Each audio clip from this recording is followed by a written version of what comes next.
PMN news. মুকুটটা তো পড়ে আছে, রাজাই শুধু নেই।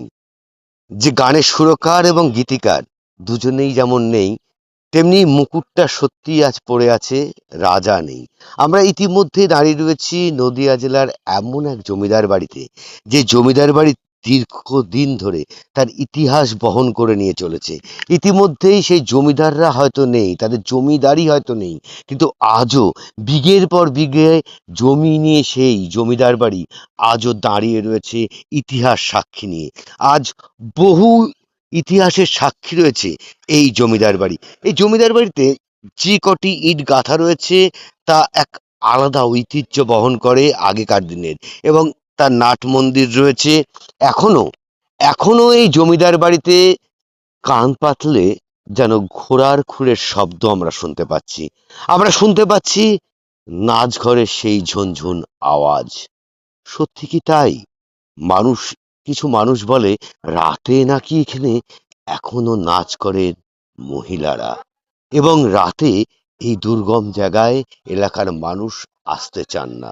কিন্তু এখানকার মানুষ কি বলছেন, কি পরিস্থিতি, এই বাড়িটা তাদের পরিবার কবে ঠিক করবে, নাকি হেরিটেজ হিসাবে ঘোষণা করবেন সরকারকে, সব নিয়েই আমরা কথা বলবো এলাকাবাসীর সঙ্গে। চলুন একটু দেখে নিই তারা কি বলছেন। কোন জমিদার বাড়ি? কেদারনাথ রায়। কত বছর আগে ছিল তার জমিদারি? 240 বছর বয়সে বাড়ি। কত বিঘা জমির উপরে বাড়ি? 15.5 বিঘে পুকুর নিয়ে বাড়ি। এখন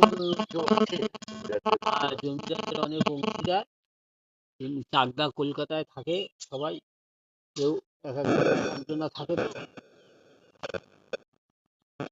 এখন কেউ আসে এই বাড়িতে? কেউ আসে, মাঝে মাঝে আসে, চাকদায় যারা থাকে তারা আসে মাঝে মাঝে। কোনো অনুষ্ঠান কিছু হয়? মানে অনুষ্ঠান এমনি হয় না, এমনি সব ভিডিও করে, সবাই আসে।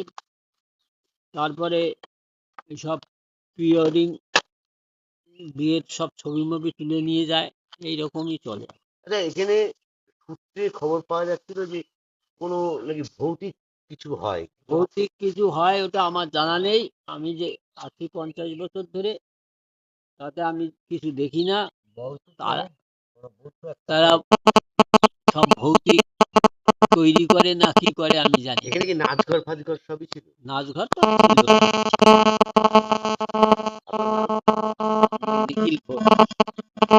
আমরা রাজবাড়ি ঘুরতে এসেছি। হ্যাঁ, ঘুরতে এসেছি। কোথা থেকে? সরমুসুর থেকে। এর আগে এসেছো? আগে অনেকবার এসেছি, ছোটবেলায় এসেছি। ছোটবেলায় যখন এসেছি তখন পুরো এরামই যেরাম আছে ওরামই ছিল। আমার বাবা মার কাছে শুনেছি গল্প, নাকি বহুত যুদ্ধ হয়েছিল, এর জন্য ওখান থেকে পালিয়েছে। কেমন লাগে এসে রাজবাড়িতে? ভালো লাগে দেখতে। এই রাজবাড়িটা যদি সরকার পক্ষ থেকে ঠিক করে দেয় হ্যাঁ। আবার পুনরায়, বা তাদের পরিবার যদি ঠিক করে, কেমন লাগে? ভালো লাগবে। তোমার নাম? আমার নাম রোহিত।